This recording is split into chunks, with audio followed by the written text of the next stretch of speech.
very much. We are still here on Campus Story. I hope you are following us. Hope you are getting the happenings around you. Hope you are hearing the stories of those who succeeded without compromising. You, as a girl, is a lecturer harassing you, or are you harassing your lecturer? Call a spade a spade. You know, it's when it fails that you come back and tell us that lecturer is harassing you. But when you go to his office to lobby him, you won't tell us so.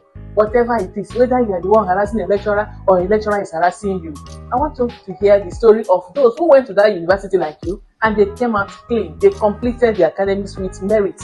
Over you to my sister. Thank you, Madam Gloria. When we talk about sexual harassment, first of all, sexual harassment is simply defined as unsolicited sexual attention from another party.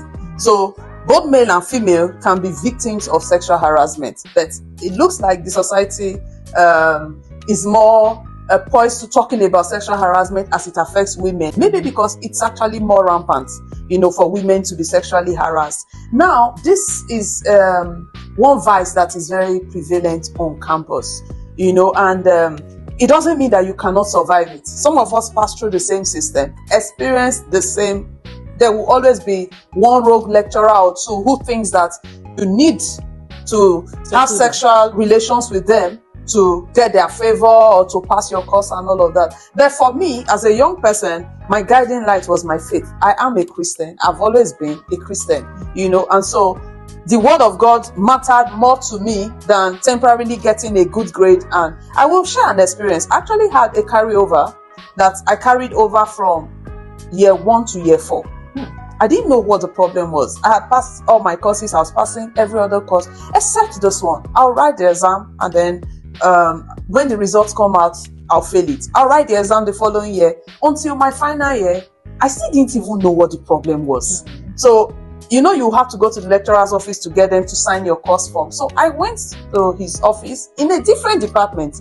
Not even my department now. Okay, I read architecture. This was an elective course from FNS, Faculty of Natural Sciences. Like GNS. Yes, okay. Those set of courses you do alongside GNS and all of that. So I went to his office and I said, I came to sign my course form. And then he looked at me and said, Sure, you said you're a Jesus girl.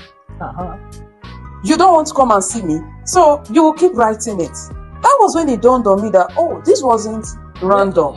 I was not just failing this course because I didn't know it, because I couldn't explain.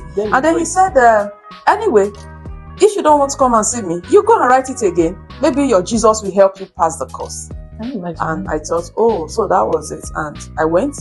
I still didn't think, I would rather fail honorably than pass dishonorably. That's my motto. That's how life is for me, And so I was talking to a friend and said, this is what this lecturer said to me. I said, so why don't you go and see him? I said, I'm not going anywhere.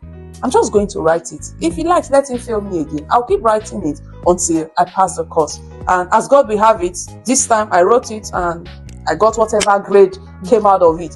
You have to know who you are